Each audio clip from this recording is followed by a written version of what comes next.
Well, we're no different than you. Haisten and Emig, Bill Haisten, two sports columnists for the Tulsa World, just trying to stay warm, staying bunkered down and waiting for the temperature to climb above zero, not freezing, zero.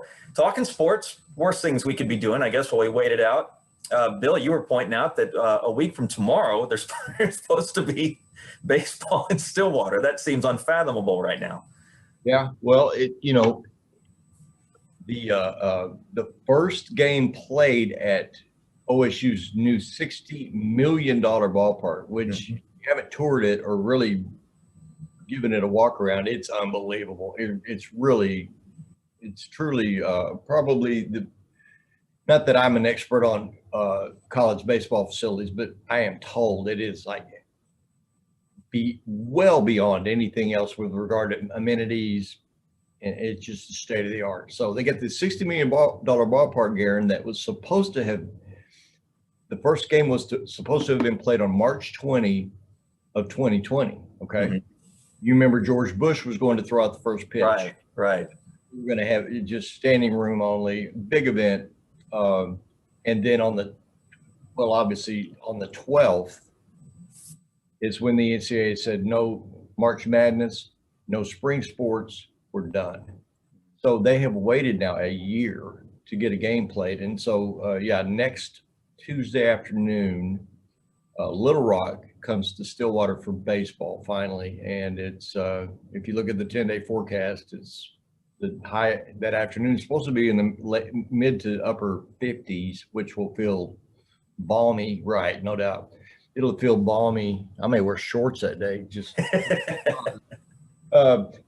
finally, after years and years of trying to raise the money of getting the thing built, there were 8 days of playing ball in that new park, and then the shutdown happens. And so, a week from tomorrow, it's crazy. It's hard to believe. Maybe if it helps folks deal with what we're dealing with now, just picture a little picture a batting practice, pop-ups on the infield, that kind of thing, and if nothing else, put your mind at O'Brien Stadium and maybe to get through it.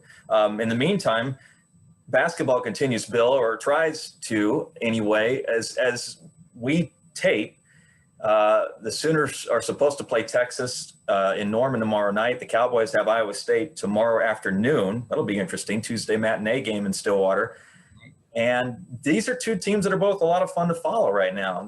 I think OU's playing a little better. OU may be playing better than just about anyone, right? This side of Baylor in the Big 12. But the Cowboys continue to build toward what looks to be an NCAA appearance, assuming the NCAA doesn't make a final ruling on their infractions situation. That doesn't seem imminent. So it's nice to have both teams in competitive situations as we churn toward late February. Yeah,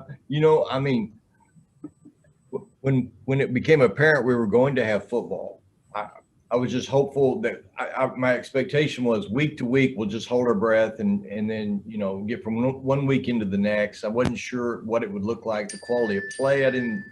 My expectations weren't great for that. And I got to tell you, I didn't know what the heck to expect from basketball, college basketball. I really didn't. And the quality of play has exceeded my expectations by quite a bit. And the Big 12 has been sensationally balanced with, we'll see. Time will tell whether Baylor is great. Now, I heard a stat the other day, Garen, it was pretty mind-blowing and very interesting, but with regard to point differential, at this point in an unbeaten season, what are they, 17-0? And they're paused. They're unbeaten, yeah.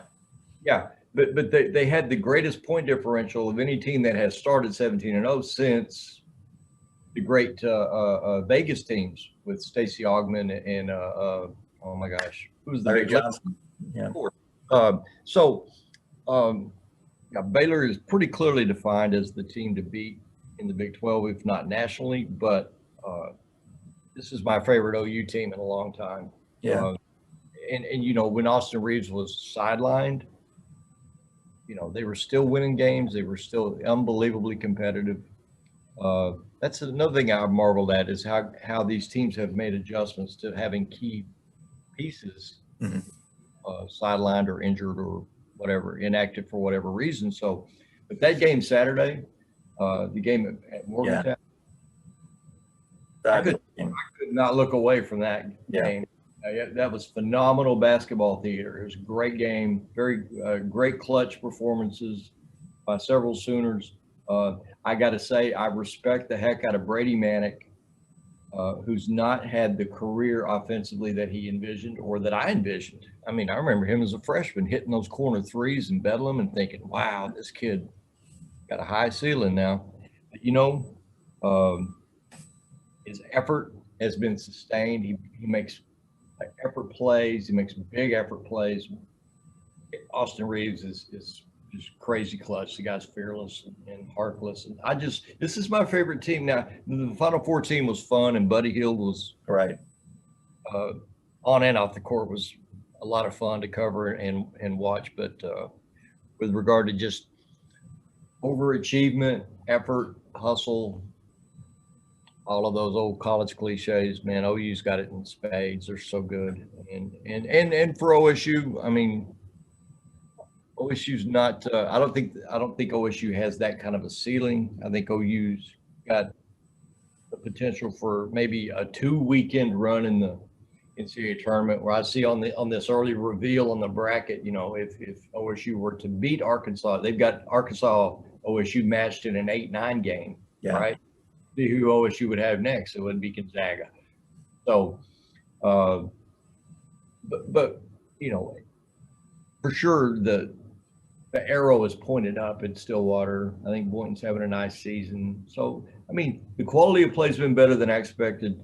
And it's been a more enjoyable college basketball season than I expected. It's been weird, too. I mean, when you see Duke and Kentucky, the 150s or whatever in the net rankings, and they're having a hard time beating anybody. I mean, it's an unusual season for sure. But in the Big 12,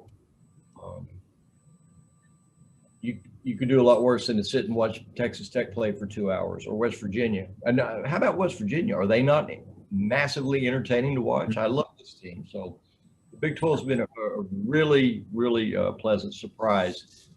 You knew at the top it'd be really good, but in the middle, it's so much better than I thought it'd be. And it looks like, and I'm going to write about this as soon as we're done, it looks like there's going to be a conference tournament. A lot of the talk as the season got moved on, teams went on pause, and you had the terrible outbreaks over the holidays, would be what kind of dangers does that put things like conference tournaments, not the NCAA, which we know is going to get played for the money as much as anything else.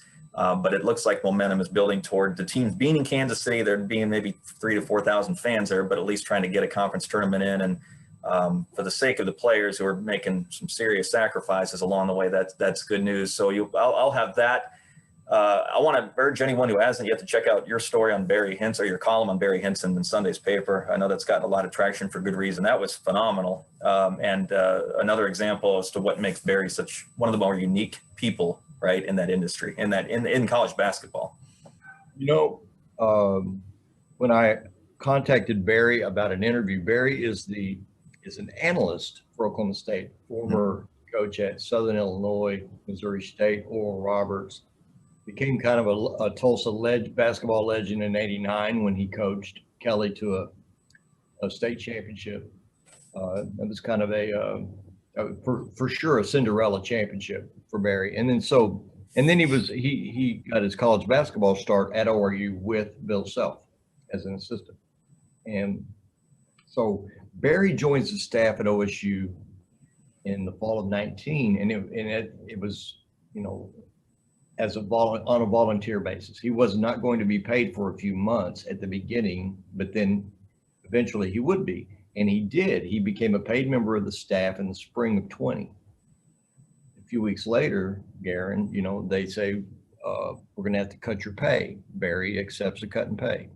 Actually accepted a 40% cut in pay when it was proposed to him 20.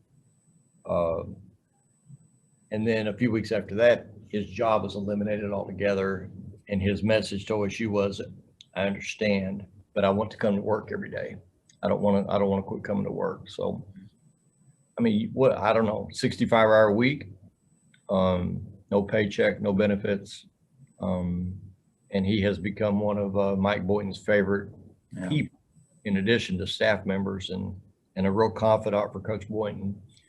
So yeah, but to be honest, when I contacted Barry, I wasn't sure he would want to talk about some aspects of it are so personal, right? Your employment and your income and all that. And Barry just opened the door and said, "Come on, let's talk."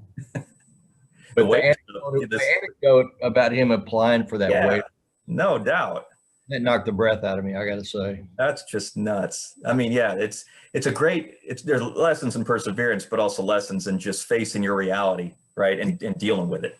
Yeah.